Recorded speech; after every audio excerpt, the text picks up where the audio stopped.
Faut vraiment piger qu'on ne peut plus tourner en rond éternellement. À 8 petits jours du Super Bowl, son daron se fait choper pour un crime grave. Silence radio au début. Puis, un an après, les caméras le filment en train de tout balancer. Et ce qui est ressorti de cet échange a tout fait basculer. Cette fameuse arrestation. Lors de l'épisode du 20 août 2025 de Chiefs Kingdom sur ESPN, une série documentaire en 6 parties qui retrace l'épopée des Chiefs de Kansas City. Patrick Mahomes s'est posé devant l'objectif pour aborder un sujet tabou qu'il fuyait depuis plus de 12 mois. L'incarcération de son père, les séquelles que ça lui a laissées et l'électrochoc que ça a fini par provoquer chez son vieux. Je crois que me voir souffrir l'a réveillé. Il a capté qu'il fallait stopper l'hémorragie. Son daron, Pat Mahomes Sr., a répliqué face caméra dans ce même volet. Il a raconté l'enfer de voir son gamin devoir se justifier sur lui en pleine conférence de presse du Super Bowl. Je l'ai bipé direct dans la foulée, tu vois, et je lui ai balancé « Pardonne-moi, je m'en veux d'avoir bousillé ta concentration et ton moment. J'ai juré qu'il n'aurait plus jamais à subir mes conneries, ma tease ou mes démons. » Dans ce même épisode, Brittany Mahomes a renchéri en précisant que ce dérapage a provoqué un vrai déclic chez le père, du jamais vu auparavant, parce que toute sa descendance, enfants et petits-enfants, avait les yeux braqués sur lui. Ces 3 prises de parole, celle de Patrick, celle du père et celle de Brittany, forment le cœur palpitant du récit. Mais pour saisir un tel impact, il faut replonger dans les dingueries de février 2024 qui ont tout déclenché. Le 3 février 2024, Pat Mahomes Sr. se fait contrôler par les flics sur West Gentry Parkway à Tyler, au Texas, sur les coups de 20h30. Lors de la fouille, la patrouille tombe sur une canette de bière entamée dans la caisse. Le daron rate tous les tests d'ébriété sur place. Son taux d'alcoolémie explose les compteurs. 0,23. 0,23. C'est pratiquement 3 fois le plafond légal fixé à 0,08. Vu son casier déjà bien chargé pour conduite en état d'ivresse, la justice texane qualifie ça de récidive multiple. Un crime de 3e degré qui peut te faire plonger direct pour 2 à 10 piges de placard, avec une prune pouvant grimper jusqu'à 10 000 $. Jour de l'arrestation, le 3 février 2024. Date du Super Bowl 58, le 11 février 2024. 8 petits jours séparent ce scandale judiciaire du match le plus crucial de la vie de Patrick. La franchise de Kansas City visait un 3e sacre d'affilée, un exploit totalement inédit dans la ligue moderne. Et Patrick était la pièce maîtresse absolue de cette quête historique. Déjà 2 bagues de champion au doigt à seulement 28 balais. Tous les flashs de la planète sport étaient rivés sur sa gueule. C'est là que la photo d'identité judiciaire de son père a retourné tous les réseaux. Les journalistes lui ont balancé ça à la figure en pleine conférence de presse, bien avant le coup d'envoi. Le mec venait décortiquer le jeu des 49ers, mais il a dû esquiver des balles sur une affaire pénale. Le 6 février 2024, le prodige lâche une brève déclaration à Page Six. C'est une histoire de famille, donc ça restera strictement en interne. Je n'ajouterai rien de plus là-dessus pour le moment. Sec, maîtrisé, un vrai mur de briques. 8 jours plus tard, il soulevait le trophée. En coulisses, la machine judiciaire a continué de tourner à son propre rythme. Le daron a été inculpé en avril 2024. Le procès devant jury était fixé au 27 août 2024. Pile poil à cette date, au moment même où les audiences devaient s'ouvrir. Il a reconnu ce crime majeur devant la juge Carrie L. Russell, au tribunal du comté de Smith. Le verdict officiel est tombé le 23 septembre 2024. 5 piges de sursis avec une première année ultra fliquée, plus 160 heures de travaux d'intérêt général, un stage pour récidivistes au volant, du coaching de vie, les alcooliques anonymes et interdiction formelle de boire. Il s'est aussi pris 10 jours fermes dans la prison du comté, une peine qu'il a commencé à purger vers le 21 octobre 2024. TMZ a carrément filmé son arrivée à la prison du comté de Smith pour purger sa peine. Le gars risquait entre 2 et 10 piges de placard, il s'en tire avec du sursis et 10 jours au trou. Voilà le verdict. Et c'est exactement ça qui a fait réagir Patrick. Discret en public, mais complètement à vif en vidéo 1 an après, c'est le pilier central de toute cette affaire. Les vraies émotions de Patrick et leur signification. Les images de Mahomes qui ont fait le plus de buzz et enflammé le net ne sortent ni d'une conférence de presse, ni d'un tabloïd, ni d'Instagram. Elles ont fuité d'une caméra posée en plein tournage, intime pour une série documentaire, un projet que Patrick a validé lui-même. Tout ça suite à une phrase de Peyton Manning sur CBS Mornings. Patrick a révélé pourquoi il a toléré une telle intrusion. Il en a longuement discuté avec Peyton au préalable. Super motivé, il lui a simplement demandé s'il l'aurait fait. Peyton lui a avoué qu'en début de carrière, non. Mais une phrase l'a vraiment marqué. Vers la fin, « J'aurais kiffé être filmé pour que mes gamins voient mon quotidien de l'époque. » Cette vision des choses, immortaliser cette époque pour ses gosses. C'est ça qui a débloqué ce sujet tabou sur son père qu'il esquivait depuis plus d'1 an. Son but n'était pas de commenter cette conduite en état d'ivresse. Le mec voulait juste laisser une trace de l'homme qu'il était à cette étape précise. L'arrestation a été abordée simplement parce que les caméras filmaient tout son quotidien. L'objectif a capturé cette vulnérabilité que les journalistes n'ont jamais eue. Cet épisode sur l'Empire des Chiefs, diffusé le 20 août 2025 sur ESPN+, dévoilait cette fameuse interview, devenue l'extrait le plus viral de toute l'histoire. Patrick a décrit la pression psychologique atroce liée à ce timing. Se faire arrêter 8 jours seulement avant le grand Super Bowl. Ça a transformé un drame familial super intime en un énorme buzz médiatique, balancé par la presse entre 2 questions sur la défense des 49ers. Cette mise au point, d'avouer que ça l'a vraiment blessé, c'est la phrase qui a totalement changé la donne par rapport au débat juridique habituel de cette affaire. Patrick n'analysait absolument pas ce verdict d'un point de vue juridique. Il s'en foutait de débattre si un sursis était mérité pour une 3e récidive aussi grave. Il vidait son sac en tant que gamin forcé de monter au pupitre. La douleur était purement émotionnelle, pas juridique. La réponse du grand Pat dans l'épisode assumait enfin toute la lourdeur de cette prise de conscience. Voir son fils s'expliquer sur lui devant toute la planète sport, c'est le pire sentiment de honte absolue qu'il ait jamais ressenti de toute son existence. Oubliez l'arrestation, oubliez la cellule, oubliez le sursis, le bracelet électronique ou les travaux d'intérêt général. Voir l'image de son gamin en pleine gloire l'a achevé. En pleine course au titre, à l'apogée de sa carrière, planté face au micro, avec tous les médias sportifs braqués sur lui, le cuisinant sur une affaire criminelle. La série documentaire a d'ailleurs révélé la vraie nature de leur relation au quotidien. Pat Senior, toujours fidèle au poste dans les tribunes d'Arrowhead, pleinement ancré dans le clan familial, admirant son gamin briller comme à son habitude. Il prend un pied monstre à voir son fils jouer au foot et accomplir son rêve. Savoir qu'il est là pour m'encourager, c'est vraiment mortel. Tout simplement parce que ce sont des instants uniques qu'on ne revivra jamais. Et il n'en a loupé aucun au cours de l'année qui vient de s'écouler. Voilà la vraie dimension humaine de l'affaire. Loin du cliché du fils qui renie son père. 0 lynchage sur la place publique. 0 communiqué lissé par une agence de com. Juste un gars qui avoue sa peine, et un père qui encaisse et l'appelle pour demander pardon. Et une famille qui fait bloc, des gradins jusqu'aux repas dominicaux, peu importe la tempête. Selon Brittany, c'est précisément ce scandale qui a fini par agir comme un véritable électrochoc sur Pat Senior, parce que ses propres enfants et petits-enfants étaient aux premières loges. Ça a imposé un poids générationnel beaucoup plus lourd que n'importe quel discours juridique. Sterling, Bronze, Golden. 3 gosses qui vont grandir avec ces vidéos et ces chronologies sous les yeux. Ils devront digérer cette page sombre de leur histoire familiale avec leur propre recul. C'est exactement ce que Brittany a mis en lumière, comme étant le seul et unique déclencheur capable de briser l'armure, bien au-delà de la justice ou des conditions de liberté conditionnelle. Les petits-enfants observant le tout depuis la loge d'Arrowhead.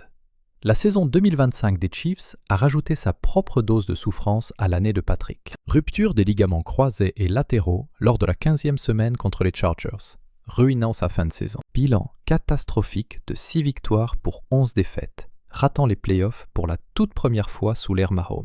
L'intervention chirurgicale s'est passée sans le moindre accroc. La rééducation a été lancée dans la foulée. Lors de sa conférence de presse en janvier 2026, il ne pensait déjà qu'à son grand retour. Ouais, d'abord, la rééduque se passe à merveille pour l'instant. Tu vois, on valide juste, étape par étape, tout ce que les médecins exigent. Et franchement, sur le long terme, l'objectif clair, c'est d'être d'attaque pour la première semaine. Le Toubib m'a confirmé que c'était jouable.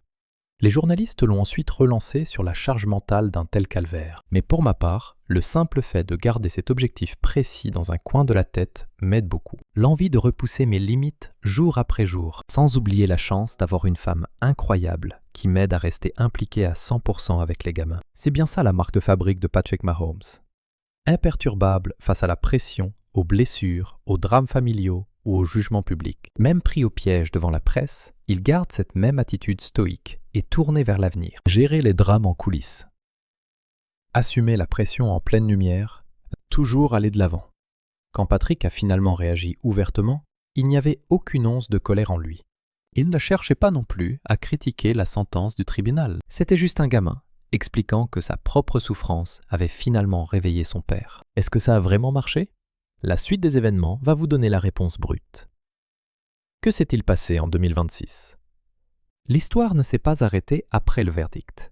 Elle a explosé de nouveau, très exactement 2 ans après ses débuts. La mise à l'épreuve de 5 ans, prononcée en septembre 2024, s'accompagnait d'un cadre ultra strict. 0 alcool, une surveillance maximale la première année et passage obligé par les alcooliques anonymes. Des heures de travaux d'intérêt général à boucler, sans oublier le port du bracelet électronique anti-alcool. Un dispositif anti-alcool imposé en continu pour valider ses voyages et le garder à l'œil. Ce flicage permanent n'était pourtant pas prévu au programme initial. Ils l'ont rajouté en cours de route à cause d'écarts de conduite survenus en pleine période de sursis. En février 2025, Pat Senior a zappé un contrôle urinaire exigé par le juge. Il l'a passé le 12 février au lieu du 11 imposé, bien que le résultat soit sorti clean. Ce même mois, une grosse embrouille a éclaté lors d'une virée à la Nouvelle-Orléans. Un voyage express que le tribunal lui avait accordé pour kiffer le week-end du Super Bowl. Des fuites ont ensuite laissé entendre que toute cette altercation aurait été montée de toutes pièces, juste pour faire le buzz autour d'un combat de boxe avec l'ancien lanceur star John Rocker. Mais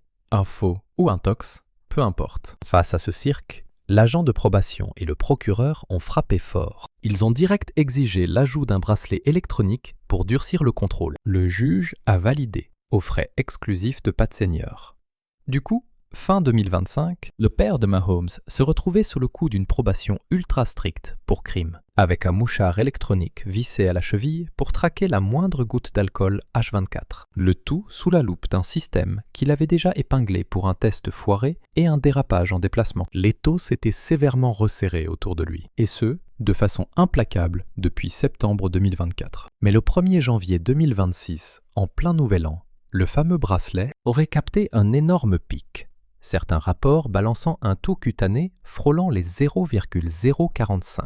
Taper un score pareil sur un gadget censé renifler l'alcool à travers les pores de la peau, c'est le genre de détail qui fait clignoter tous les radars d'infraction, surtout dans le milieu de la liberté conditionnelle. Résultat, le mandat d'arrêt n'a pas traîné. Le 3 février 2026, soit 2 ans pile-poil après son arrestation désastreuse de 2024, Pat Mahomes Sr. s'est fait coffrer lors d'un banal rendez-vous de suivi et envoyé direct dans la prison du comté de Smith à Tyler. Il a croupi derrière les barreaux pendant environ 35 jours. Le procureur Jacob Putman a officiellement balancé que la faute venait d'un abus d'alcool présumé, une violation pure et simple de sa clause de sobriété absolue. Cette dinguerie de calendrier, le 3 février, à 2 ans d'intervalle, a scotché tous les journalistes sur le coup. Cette arrestation de 2026 avait un côté tragiquement symétrique, un cycle infernal qui donnait franchement froid dans le dos. Même patelin, mêmes agents de probation, même gars. 2 ans plus tard, quasiment à la minute près, bafouer les règles d'une probation pour crime au Texas. Surtout pour une 3e récidive d'alcool au volant avec un casier déjà lourd, tu joues extrêmement gros. À ce stade, faire sauter le sursis pour l'envoyer direct purger sa peine initiale devient le scénario le plus probable. Ce qui veut dire que Pat Senior s'est pointé à son audience d'annulation du 9 mars avec la menace réelle de se manger jusqu'à 10 piges au fond d'une prison d'État. L'audience s'est bien tenue le 9 mars en question. En 2026, face à l'intransigeante juge Carrie L. Russell, celle-là même qu'il avait condamnée à l'origine dans ce foutu comté de Smith. Mais ce qui s'est passé à la barre a fait complètement vriller l'histoire. Un test capillaire réalisé pour l'occasion est ressorti nickel chrome.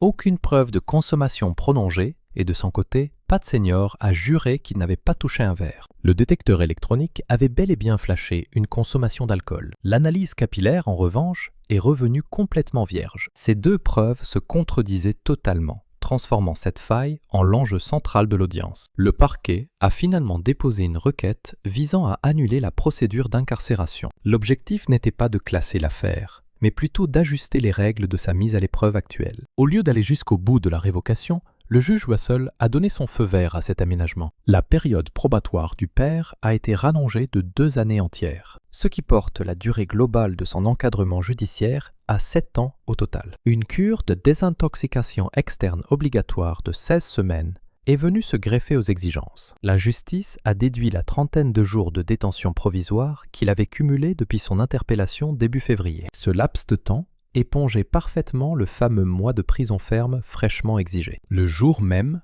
il retrouvait la liberté.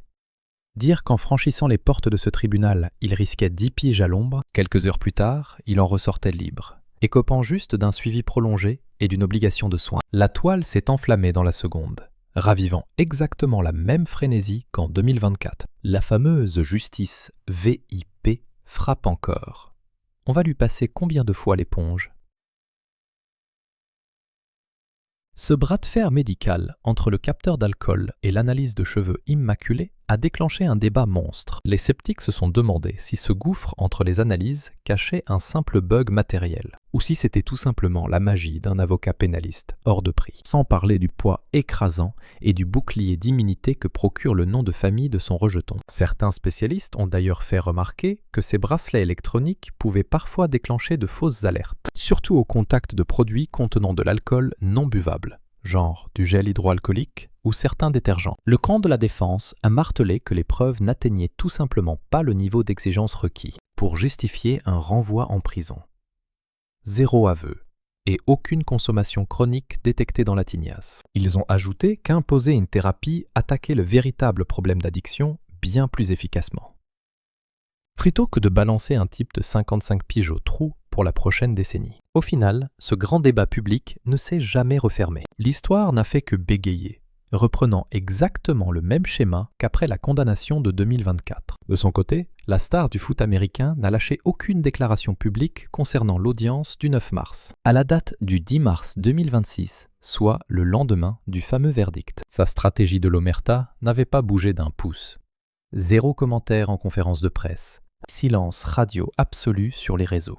La forteresse restait impénétrable. À ce stade du feuilleton, un tel mutisme résonnait de lui-même comme un message limpide. Au 10 mars 2026, le patriarche continue de purger sa liberté surveillée à rallonge. 7 piges au total depuis le jugement initial de 2024, couplé à cette thérapie externe de 16 semaines. Une nouvelle obligation stricte, assortie d'un bracelet électronique qui a sûrement dû être recalibré suite au passage à la barre du 9 mars. Aucun nouveau dérapage n'a fait les gros titres depuis sa remise en liberté ce 9 mars. Mais le passif du bonhomme était tout simplement impossible à balayer sous le tapis. Son coup de filet de 2024 ne tombait absolument pas du ciel. Ce n'était que la face émergée d'un comportement destructeur qui s'enracinait dans l'ombre depuis des lustres. Une galère qui n'a fait la une des médias nationaux que grâce à l'aura écrasante de son fils. Le casier du père affichait déjà au minimum 2 condamnations pour conduite en état d'ivresse bien avant 2024. Les archives judiciaires et la presse locale déterraient des casseroles remontant à peu près à 2008. Un contrôle positif datant de 2008 dans le Dakota du Sud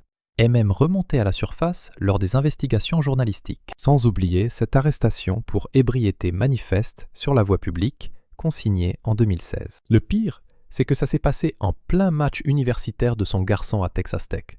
Un dérapage complètement étouffé à l'époque. Patrick n'était pas encore une immense star. Le dossier le plus lourd avant 2024 restait son interpellation texane pour alcool au volant en 2018. Bilan des courses. Un plaidé coupable et 40 jours de prison fait le week-end entre février 2019 et 2020. C'était déjà sa 2e infraction à l'époque. Une peine classique au Texas pour conduite alcoolisée, sans aucun blessé. Des sanctions douces, puis la vie reprenait. C'est la clé de cette escalade.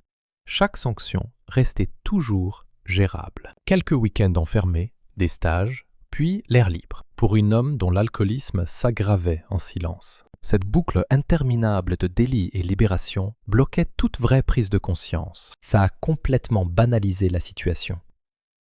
Jusqu'à l'arrestation de février 2024. Les juges ont utilisé ces récidives pour requalifier l'affaire en crime au 3e degré, la pire qualification pénale possible à ce stade. La justice ne pouvait définitivement plus fermer les yeux sur son cas. Des années plus tard, Pat Senior est revenu sur l'origine de ces démons. Dans la série documentaire de ESPN, Chief's Kingdom, il a avoué que la bouteille gangrenait sa carrière professionnelle depuis le début. Devant la caméra, il déclarait n'avoir jamais perçu l'alcool comme un véritable frein. C'était juste une vieille habitude, un truc totalement ancré dans la culture du sport. Une phrase qui résume parfaitement ses 11 années dans la Ligue majeure de baseball. Il a lancé pour 6 équipes, les Twins du Minnesota, les Red Sox, les Mets, les Rangers, les Cubs et les Pirates, de 1992 à 2003. Sans oublier un passage au Japon chez les Yokohama Bay Stars entre deux. L'ambiance typique des vestiaires de baseball des années 90 et début 2000. Se détruire à l'alcool après les matchs y était banal et complètement normalisé. Il a baigné plus d'une décennie dans ce milieu toxique durant ses plus belles années. En prenant sa retraite dans le Texas, il a ramené ses mauvais penchants. Sauf qu'il n'avait plus le cadre des saisons, ni de place de titulaire à défendre. Son palmarès affiche 42 victoires pour 39 défaites en carrière. 5,47 de moyenne,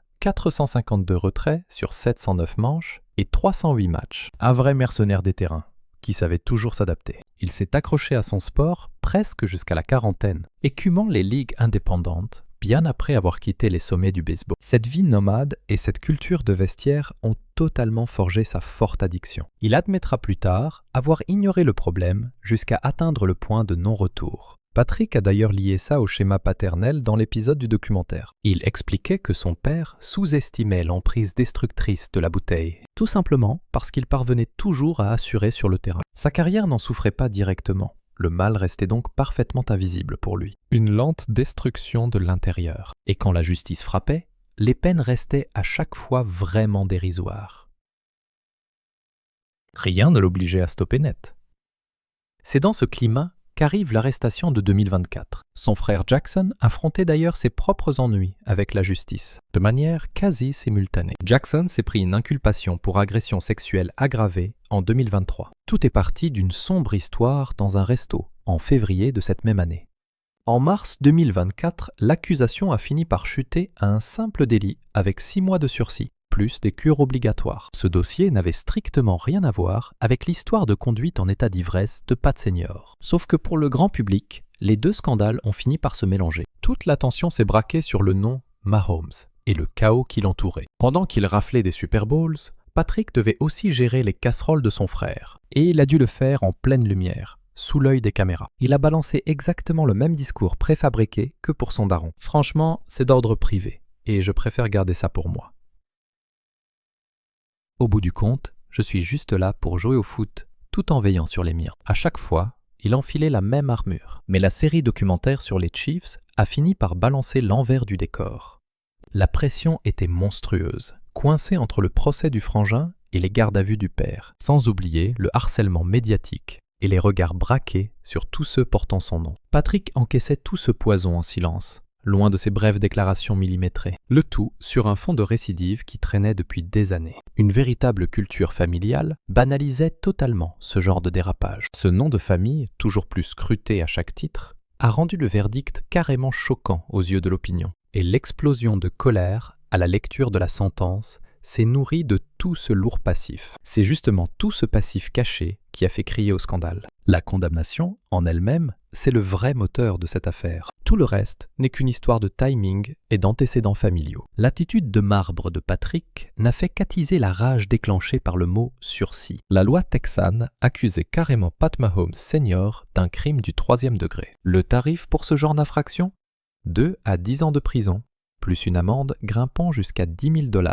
Son casier judiciaire débordait déjà de condamnations pour conduite en état d'ivresse. Au moment de se faire pincer, son taux d'alcoolémie affichait 0,23. C'est pratiquement 3 fois la limite légale autorisée. Les flics ont même capté une canette de bière ouverte dans la caisse avant même le début des tests. Le 23 septembre 2024, le couperet tombe. 5 ans de mise à l'épreuve. Le tout accompagné d'un contrôle ultra strict la première année et de 160 heures de travaux d'intérêt général. Il a écopé d'un stage pour chauffard récidiviste, de cours de réinsertion, de réunions aux alcooliques anonymes et d'une interdiction absolue de boire. À cela s'est greffée une peine ferme de 10 jours derrière les barreaux au niveau local. Il a purgé cette sanction à la fin du mois d'octobre 2024. 0 vraie prison, aucune année à l'ombre. Juste un arrangement basé sur des aveux, des programmes sociaux et de la surveillance. L'opinion publique a réagi au quart de tour, en faisant un boucan d'enfer. Les réseaux sociaux ont explosé avec une seule théorie en boucle. S'il s'en sortait si bien, c'était uniquement grâce à son fils star. C'est dans l'espace commentaire que cette rumeur s'est propagée comme un virus. Le message était aussi brutal que sans appel. Ce sentiment d'impunité est complètement dingue. Une vidéo balancée par TMZ lors du contrôle de 2024 montrerait Pat Senior utilisant le nom de son gamin face aux flics. Pour les fans, le doute n'était pas permis. la ficelle était grosse. Il a tenté de jouer de la célébrité de son fils pour faire plier les forces de l'ordre. Cette scène précise est devenue le symbole absolu du passe-droit qui gangrène toute cette histoire. Ça a donné un visage concret à la polémique, loin d'être une simple tape sur les doigts, mais plutôt un daron qui se sert de la célébrité de son gamin comme bouclier juste avant de se faire passer les menottes. Les réactions en ligne apparues juste après son incarcération de 10 jours résument parfaitement le climat explosif sur les réseaux. Cette famille est perchée. Il se croit vraiment tout permis. C'est dingue. C'est quand même la honte de voir son propre père et son frangin détruire sa réputation à ce point. Et le commentaire qui tournait en boucle sur absolument toutes les plateformes: le pauvre Patrick. Ce n'est pas de sa faute si son père est un cas social fini. Cette dernière réflexion illustre parfaitement l'énorme fracture au sein de l'opinion publique. D'un côté, on a ceux qui sont persuadés que cette sentence ultra clémente est un passe-droit direct de VIP, comme monsieur Tout-le-Monde, avec exactement le même casier, la même alcoolémie au compteur, la même canette de bière entamée, et un troisième délit similaire aurait fini derrière les barreaux illico. Dans le camp adverse, certains affirmaient que cette fameuse mise à l'épreuve texane, pour conduite en état d'ivresse sans dommage corporel, respectait totalement les règles du jeu habituel. Qu'un accord à l'amiable débouche très souvent sur ce genre de verdict, peu importe votre patronyme. Et que le mec a pris de vraies sanctions. Traçage électronique de rigueur, stage obligatoire, des travaux d'intérêt général, sans zapper le passage par la case prison. Et que vouloir à tout prix y mêler la superstar Patrick, c'était balancer des accusations de corruption complètement infondées. L'avocat Joe Murphy, qui défendait le père, a mis le paquet sur ses 6 mois d'abstinence complète, sans oublier de jouer la carte des profonds remords pour justifier la clémence du deal. Toute la ligne de défense reposait sur l'idée de réinsertion, au lieu d'une punition pure et dure. Un angle d'attaque super efficace face au juge du Texas quand on en est à son coup d'essai. Sauf que le grand public n'a pas du tout avalé la pilule, sachant très bien qu'il s'agissait de sa 3e récidive, pas de sa première. Le timing de cette affaire a carrément rajouté de l'huile sur le feu. Vers la mi-août 2024, quelques semaines avant de tirer ses 10 jours de détention, le père s'était pavané sur Instagram pour fêter ses 6 mois sans une goutte d'alcool et balancer de l'amour à ses proches, pour finalement se rendre à la prison du comté quelques semaines plus tard. Ce timing parfait a donné entièrement raison aux mauvaises langues. Sa publication sur sa guérison s'est fait détruire, prêter de vastes blagues hypocrites. Une manœuvre de communication bidon instantanément pulvérisée par les images de TMZ le montrant entrer en tôle. Visuellement, le storytelling était tellement cramé qu'il s'écrivait tout seul. Annoncer sa sobriété, partir au frais et ressortir au calme 10 jours plus tard. Mais au-delà du bad buzz, des débats sur le favoritisme et des clashs sur les réseaux, il y avait cette énorme question que l'épisode de Chief's Kingdom a réussi à régler bien mieux que n'importe quel charabia d'avocat. Quel a été le véritable impact sur Patrick? La réponse tient en quelques mots. Ça l'a brisé. Et le fait que son père en ait conscience, qu'il le voit et le prenne en pleine gueule. Se trimballer cette culpabilité a finalement été assumé par le père, comme la pire condamnation de toute cette histoire. Loin devant le séjour en tôle, loin devant le sursis, loin devant le traqueur à la cheville. Ce coup de fil atroce qu'il a dû passer à son fils, après l'avoir regardé répondre aux journalistes sur cette arrestation, en plein cœur du plus gros événement du sport professionnel. Cet immense gouffre entre le verdict officiel, jugé scandaleux par les foules, et le véritable calvaire intime traversé par la famille en huis clos. C'est exactement ça qui a fait exploser le compteur de vues des vidéos de Chief's Kingdom. Au départ, les spectateurs venaient juste gratter la réaction face à la décision des juges. Mais ils se sont pris en pleine face, un père et son fils, réglant des comptes sur des blessures bien plus profondes et pesantes qu'une simple bagnole arrêtée par les flics sur l'avenue West Gentry. Ce jugement hallucinant s'est constamment joué sur 2 tableaux distincts. Un verdict que des millions d'observateurs ont qualifié de vulgaire tape sur les doigts. Sans oublier cette véritable peine familiale qui se consumait en silence dans l'ombre du procès. Des années de cauchemars intimes tragiquement étalées sur la place publique. Un fils contraint d'assumer pour son père devant la compétition sportive la plus regardée au monde. Un grand-père jurant solennellement face caméra à ses 3 petits-enfants qu'il observait depuis la loge, VIP. Si cette promesse a vraiment tenu, l'arrestation de 2026 vous crache l'amère vérité.